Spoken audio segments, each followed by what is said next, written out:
बारिश की वो रात कहते हैं। बारिश का मौसम बड़ा ही सुहाना होता है, हर तरफ हरियाली और गीली मिट्टी की वो दिल को खुश कर देने वाली एक खुशबू, हर चीज़ की खूबसूरती मानो दोगुनी हो जाती है। आप कहीं भी जाओ लगता है जैसे बारिश आपका पीछा ही कर रही हो, पर अगर आपका पीछा बारिश के अलावा कोई और भी कर रहा हो तो। ये कहानी 24 साल के वरुण की है। वरुण दिल्ली से मुंबई अपनी जॉब के सिलसिले में आया था। हालांकि उसे मुंबई की फास्ट लाइफ कुछ खास पसंद नहीं थी, पर वो अपने काम के लिए बहुत पैशनेट था। अपने करियर को एक नई सीढ़ी पर ले जाने के लिए वो कुछ समय के लिए मुंबई आया था। वरुण अक्सर अपने ऑफिस से लेट निकलता था, कभी कभी तो इतना लेट कि वो ऑफिस से निकलने वाला आखिरी इंसान होता था। ऐसी ही एक रात वरुण को ऑफिस में बैठे बैठे रात के 11 बज गए थे। वो अपना सामान पैक करके बिल्डिंग से बाहर निकला तो उसने देखा कि बहुत ही घमासान बारिश हो रही है। अब ना ही वरुण को कोई ऑटो रिक्शा मिल रहा था और ना ही कोई कैब। वो बस एक कोने में खड़ा बारिश से बचने की कोशिश कर रहा था। तभी अचानक से वरुण के सर पर बूंदें पड़ना बंद हो गई। उसने सर उठाकर देखा तो उसके सर पर एक छाता था और वो छाता लिए उसके साथ ही एक आदमी खड़ा हुआ था। वरुण ने मुस्कुराकर उस आदमी को थैंक यू कहा, पर उस आदमी ने कुछ जवाब नहीं दिया। वो बस चुपचाप खड़ा रहा। वरुण ने फिर से उस आदमी से बात करने की कोशिश की। वरुण ने कहा,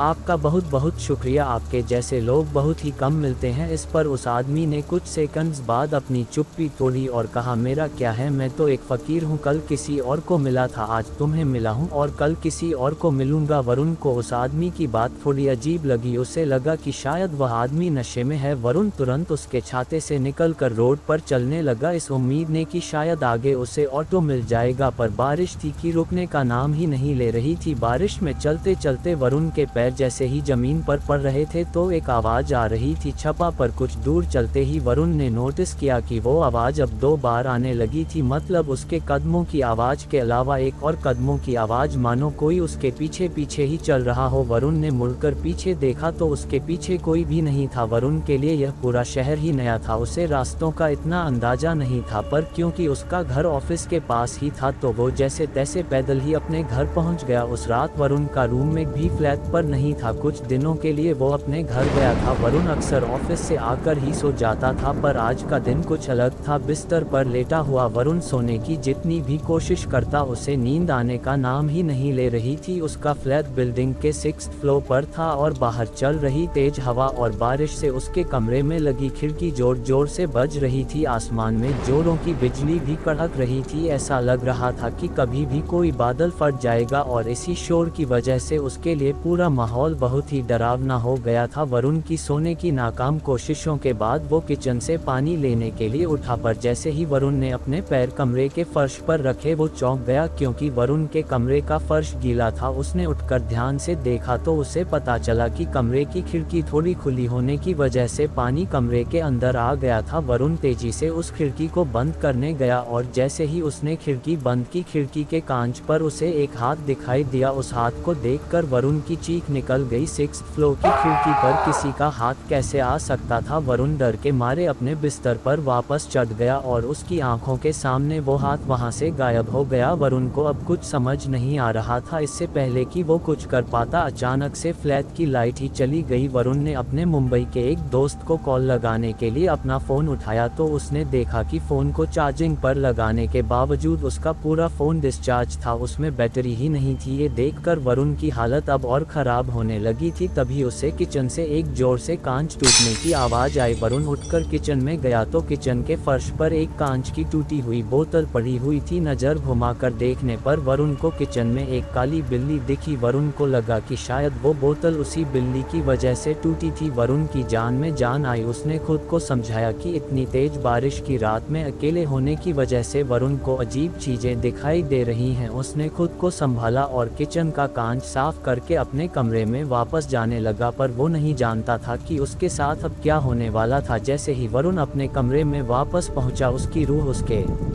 शरीर से बाहर आ गई। उसके कमरे के एक कोने में वही आदमी खड़ा था जो उसे ऑफिस के नीचे छाते के साथ मिला था। वो आदमी बस वहां चुपचाप खड़ा हुआ था और उसके पूरे शरीर से पानी बह रहा था। बिजली कड़कने पर वरुण को उस आदमी का पूरा शरीर दिखा। उसकी चमड़ी पूरी तरह से नीली पड़ी थी। वरुण उसे देखकर सुन पड़ गया था। उसके मुंह से आवाज ही नहीं निकल रही थी। तभी उस आदमी ने अपनी चुप्पी तोड़ी और वरुण से कहा, मैं तो बस मदद करना चाहता था, पर मेरे साथ ऐसा क्यों हुआ। वरुण को कुछ भी समझ नहीं आ रहा था। इससे पहले कि वो कुछ बोलता बहुत जोर से बिजली कड़की और वो आदमी अचानक से वरुण के बहुत करीब आ गया। उसका चेहरा बेहद डरावना था। अचानक उस आदमी का शरीर फूलने लगा जैसे मानो उसके शरीर के अंदर कुछ भरा हुआ हो। तभी एकदम से वरुण के कमरे में पानी भरने लगा। चारों तरफ पानी ही पानी था। इससे पहले कि वरुण कुछ कर पाता वो पानी में डूबने लगा। वरुण को सांस ही नहीं आ रही थी और वो पानी में डूबता जा रहा था। अगली सुबह जब वरुण का रूम में घर आया तो उसने वरुण को फर्श पर गिरा हुआ पाया। उसने जैसे तैसे वरुण को उठाने की कोशिश की तो वरुण के मुंह से बहुत सारा पानी निकला जैसे उसे किसी ने समुद्र से निकाला हो। वरुण होश में आया और उसने अपने रूममेट को पूरी बात बताई। जब वो डूब रहा था तो वरुण को एक सपना आया, मानो वो उस आदमी की जिंदगी को देख पा रहा था। उसने देखा कि एक ऐसी ही रात जब बहुत बारिश हो रही थी, वो आदमी ऑफिस से अपने घर जा रहा था। बारिश इतनी तेज थी कि जगह जगह पर बहुत पानी भर गया था। वो आदमी ऑफिस के नीचे खड़ा ऑटो ढूंढ रहा था। तभी उसके पास आकर एक औरत खड़ी हो गई। कुछ देर बाद उस औरत को लेने एक गाड़ी वहां पर आई, पर गाड़ी में बैठते समय उस आदमी ने देखा कि उस औरत का दुपट्टा गाड़ी के दरवाजे से बाहर निकल रहा था। बस उस औरत को यही बताने के लिए वो आदमी उस गाड़ी के पीछे तेजी से गया और उसका पैर एक बहुत ही गहरे गड्ढे में पड़ गया। वो गड्ढा इतना गहरा था कि वो आदमी उसके अंदर डूबने लगा और इससे पहले कि कोई उसे बचा पाता उसके लंग्स में पानी भर गया था और उसकी वहीं मौत हो गई। जब वरुण ने अपने ऑफिस के एरिया के पास जाकर लोगों से इस बारे में पूछा तो उसे पता चला कि कुछ साल पहले एक पतला बूढ़ा आदमी वहीं बारिश में गड्ढे में मर गया था। ये सुनकर वरुण का दिल दहल गया था। कल रात उसकी मुलाकात जिस आदमी से हुई थी वह वाकई उसी बूढ़े आदमी की आत्मा थी। वरुण ने अगले ही दिन अपनी फ्लाइट बुक की और वापस अपने घर दिल्ली चला गया। उस दिन के बाद से वरुण को वो इंसान कभी नहीं दिखा, लेकिन आज भी तेज बारिश होते ही वरुण घबराहट के मारे कपकपाने लगता है।